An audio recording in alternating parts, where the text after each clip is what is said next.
The hidden power of reverse psychology. They say the greatest form of control is the one you never see coming. It doesn't shout. It doesn't force. It whispers inside your own thoughts. Every time you've rebelled against an order, every time you've done the opposite just to prove your freedom, you were following an invisible command, one that you thought was your own. Reverse psychology is not just a trick. It's a mirror held up to human nature itself. It reveals how our deepest desire for independence can become the very chain that binds us.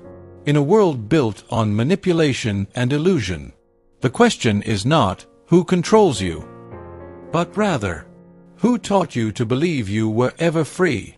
Tonight, we dive into the silent battlefield of the mind, where rebellion becomes obedience, and freedom becomes the perfect illusion.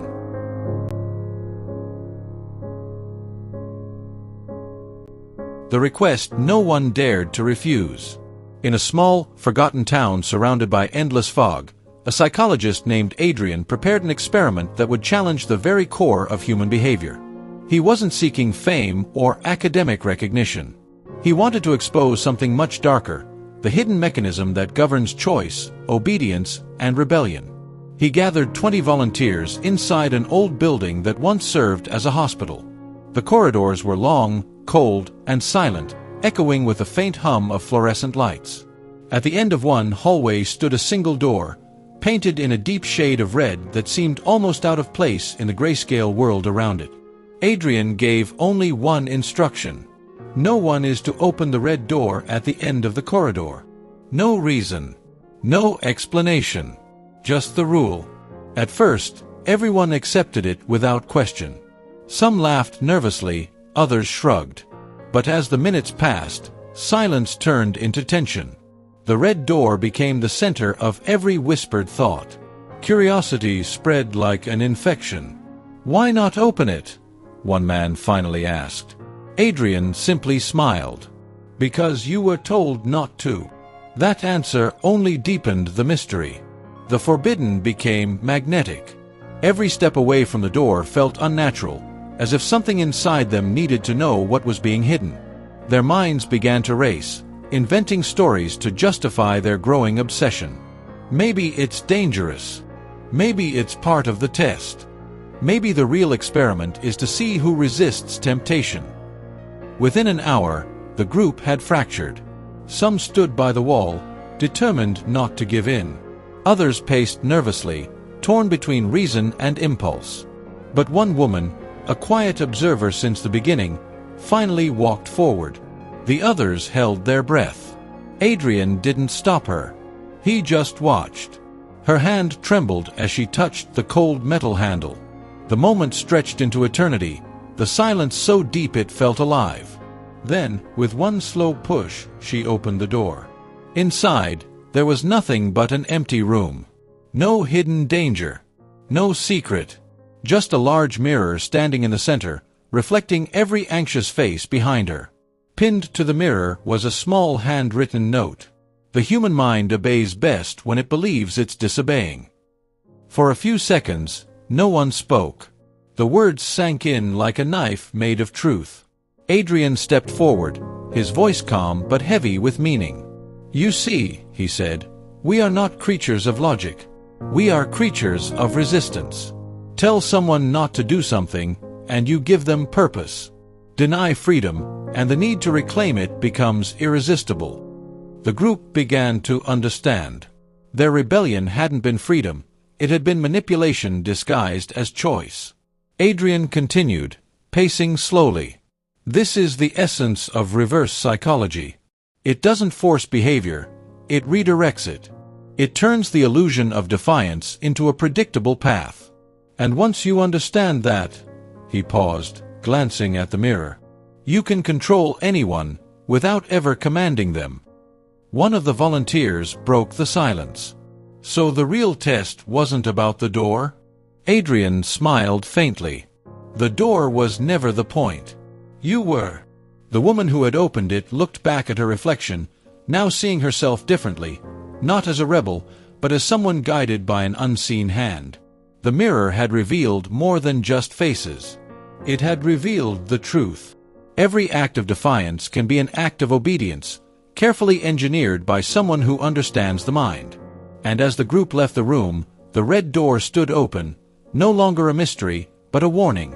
Because sometimes, the things we resist the most are the very things designed to lead us exactly where someone wants us to go.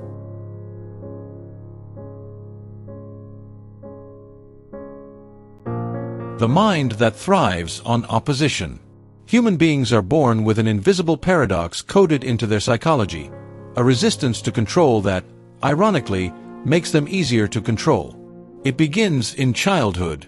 A parent says, "Don't touch that," and the child's hand reaches for it almost instantly. The command doesn't suppress desire, it ignites it. The forbidden becomes a magnet. This reflex has a name: psychological reactance, the mental pushback that occurs when we feel our freedom is threatened. It's the inner voice that whispers, "No one tells me what to do." It feels like defiance, but in the wrong hands, it becomes a tool of manipulation so subtle we never see the strings. Adrian knew this well. After the Red Door experiment, he spent years studying this paradox, how people confuse rebellion with freedom. He discovered that most acts of defiance are not choices at all, but reactions. Predictable, measurable, repeatable. If you know what someone wants to resist, you can make them want the opposite. In his lectures, Adrian would draw a single line on the board, two arrows facing each other. One side, he said, represents control. The other, resistance. The secret of reverse psychology is that both ends of the line are part of the same structure. The moment you push against one, you automatically empower the other. He gave an example. Tell people you're free to decide, and they'll consider your suggestion. But tell them, don't even think about doing this, and they'll obsess over it. The restriction plants a seed. The illusion of limitation becomes irresistible. The mind doesn't want freedom, Adrian often said. It wants the feeling of freedom, even if that feeling is manipulated. Governments, marketers, and social engineers understand this instinct better than most. They don't need to forbid, they simply guide through opposition. When you see slogans like, "You can't handle the truth," or "This isn't for everyone," they're not excluding you, they're pulling you in. Your pride becomes the lever, your ego the handle. The paradox deepens in personal relationships. A lover says, "You'll regret losing me," and suddenly the mind can't let go. A boss says, "You probably wouldn't fit this promotion," and ambition spikes. Reverse psychology doesn't impose, it provokes. It weaponizes the instinct to prove someone wrong. That's why true manipulators never argue directly. They step aside, letting your own defiance do the work for them. You think you're acting on free will, but you're dancing to the rhythm of your resistance. Adrian once tested this principle on himself. He wrote a note on his desk. "Do not look at the clock." Within minutes, he looked. He tried again, closing his eyes, focusing on his breathing, but the command echoed louder the more he resisted. The act of suppression created obsession. The "don't" had become an irresistible invitation. He realized something profound. Control doesn't always come from authority, it comes from suggestion. The simple act of telling someone what not to do creates a mental tug-of-war, and that tension can be directed like a current. Every revolutionary movement, every protest, every viral idea, somewhere in its core lies the shadow of resistance. The crowd believes they are rising against control, but often they are moving precisely where someone intended. The louder the opposition, the deeper the guidance hides. And the most dangerous part, the manipulator doesn't need to win the argument, they just need to make you react. Once you're reacting, they've already won. Adrian concluded that freedom without awareness is an illusion. True autonomy doesn't come from doing the opposite of what you're told. It comes from understanding why you feel compelled to do so. Because the moment you recognize that impulse, that heat inside your chest that says, "I'll show them," you can pause. You can think. You can choose not to react. That's the first crack in the system. The moment rebellion stops being automatic, it becomes true freedom.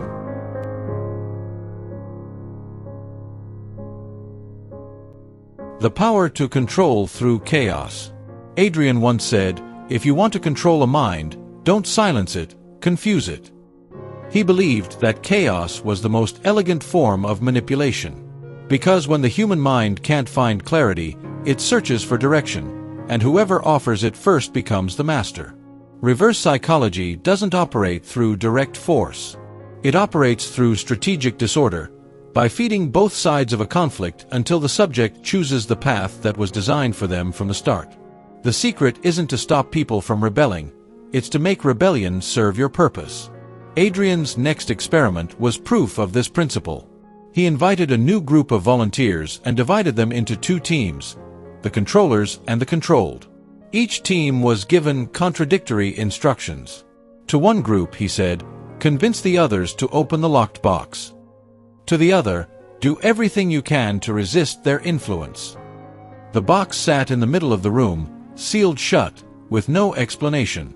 The first few minutes were quiet, but soon, arguments erupted. The controllers tried persuasion, logic, then threats. The controlled responded with defiance, sarcasm, and laughter. Adrian observed silently from behind a one-way mirror. Within half an hour, the chaos had done exactly what he expected. Both groups became obsessed with the box. Those who resisted began defending their choice to resist with such intensity that they no longer questioned why they cared so much. And then, something strange happened. One of the controlled members stood up and shouted, "You know what? I'll open it just to prove you can't control me." The room fell silent. The others looked at her as if she had betrayed them. But Adrian smiled. That was the moment of truth. The one who believed she was defying control had just followed the script perfectly. He entered the room and asked her, "Why did you open it?" "Because I wanted to show them I'm not being manipulated." Adrian nodded slowly. "And yet, you did exactly what they wanted." That was the paradox. Chaos had disguised obedience as rebellion. The strongest chains, Adrian later wrote, are made not of iron, but of confusion. He learned that in times of uncertainty, people cling to action, any action, just to feel in control. But that feeling is the bait. A skilled manipulator doesn't restrict options. They flood the mind with so many choices that the victim reaches for the one that was meant for them all along. Societies operate the same way. The more divided people become, the easier they are to steer. One group shouts for control, another for freedom, but both march in circles, powered by their emotions, blind to the fact that the direction was already chosen for them. The illusion of chaos is the perfect cover for manipulation.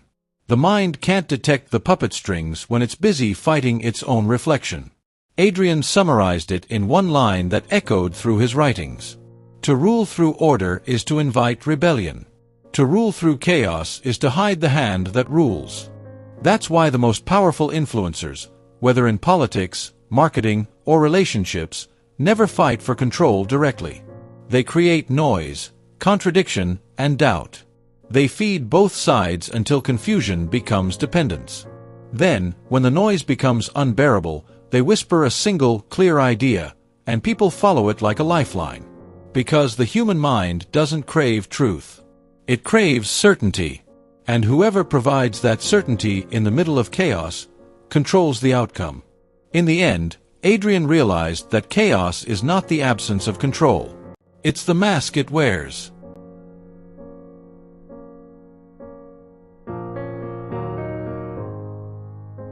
When reverse psychology turns against you. At first, Adrian's work was a study in influence. But as his understanding deepened, so did the danger of it. Because the same tool that could free a mind could also enslave it completely. He began to notice the pattern everywhere, in politics, in advertising, even in personal relationships. Reverse psychology had escaped the lab. It was now embedded in the very structure of modern life. People were being guided without realizing it, not through commands, but through choices that were never truly theirs. He saw it first in a commercial. A sleek voice declared, "We know you don't like being told what to buy." It sounded harmless, even empowering. But beneath that message lay a quiet manipulation. You're different from the masses. You're the type who decides for yourself. And in that moment of pride, you were sold exactly what they wanted. That's how modern influence works, by flattering your independence. The system doesn't control you with chains, it controls you with identity. You're not being told what to do, you're being invited to prove who you are. Every ad, every slogan, every social post whispers the same idea. You're too smart to fall for manipulation. And that's precisely why it works. The perfect control, Adrian wrote, is the one that convinces you that you're beyond control. In the years following his experiments, Adrian became obsessed with studying these invisible mechanisms. He examined political speeches that used reverse cues, "Don't panic, stay calm, we're not hiding anything," and saw how they triggered the very emotions they claimed to suppress. He noticed how awareness campaigns about dangerous behaviors sometimes increased the very acts they warned against. How forbidden content spread faster precisely because it was censored. How entire populations could be guided simply by hinting at what they shouldn't do. Reverse psychology had evolved from a psychological trick into a social weapon. The world was now full of invisible mirrors, each one reflecting what people wanted to see, not what was real. Adrian's final lecture before disappearing from public life was titled "The Illusion of Choice." He stood before a packed hall and asked a single question. How many of your decisions today were truly your own? Silence. He continued, you choose what to eat, what to wear, what to believe. But those choices are not born in isolation. They are shaped, gently, invisibly, by the words you read, the images you scroll past, the reactions you think are yours. He showed slides of political campaigns using emotional opposition to gain followers, companies using reverse slogans to sell rebellion, and influencers preaching individuality while selling conformity. Then he said something that unsettled everyone in the room. Reverse psychology doesn't need to be used on you if you use it against yourself. He explained that every time we say, "I don't care what others think," we're still reacting, defining ourselves by the very forces we claim to reject. Every act of resistance, when unconscious, is just obedience turned inside out. And that's when it struck his audience. The manipulation had gone beyond words or systems. It was inside them. Adrian's warning was clear. The most dangerous prison is the one that convinces you you're free. We are surrounded by messages designed to make us feel independent while quietly directing our behavior. The more we try to prove we're in control, the deeper we fall into the illusion. Reverse psychology, once a study of resistance, had become the foundation of modern persuasion, subtle, silent, and self-sustaining. When Adrian left the stage, he turned back for one final remark. If you want to see how deeply you're controlled, watch what you do the moment someone tells you not to. Then he smiled, a tired, knowing smile, and walked away. No one ever saw him again. But his words remained, echoing in every corner of the digital world. A warning to a species that mistook reaction for freedom, and never realized it had been trained to obey through disobedience.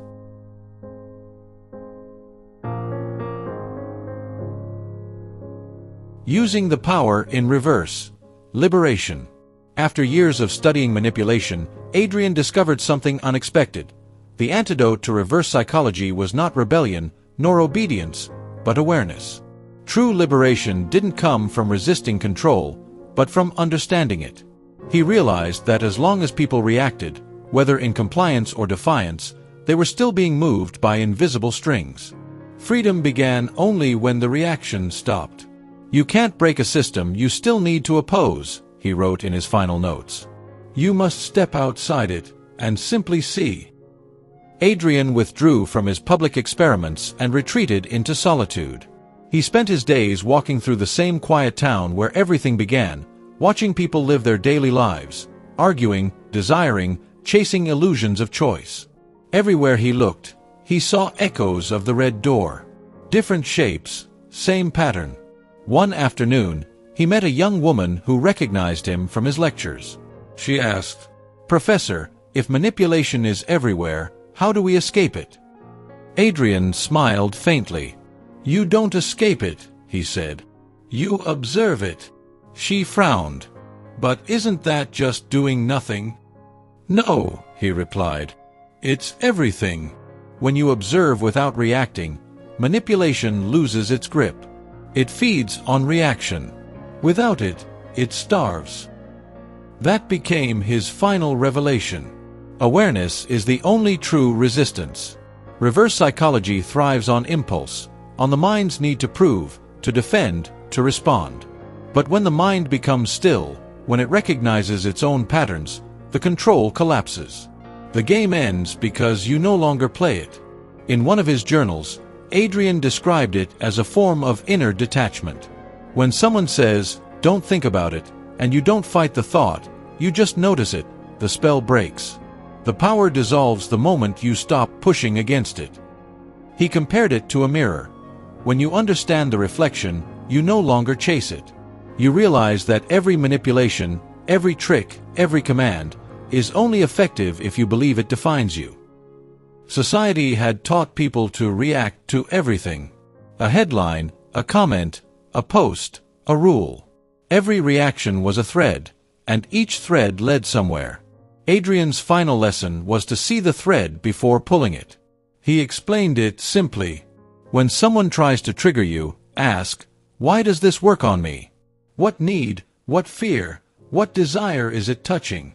That question alone was liberation, because it shifted attention inward, from the manipulator to the mechanism. Awareness doesn't fight control, he wrote. It renders it useless. As his years faded quietly, Adrian left behind no monument, no school, no followers, only words scribbled in a notebook found after his death.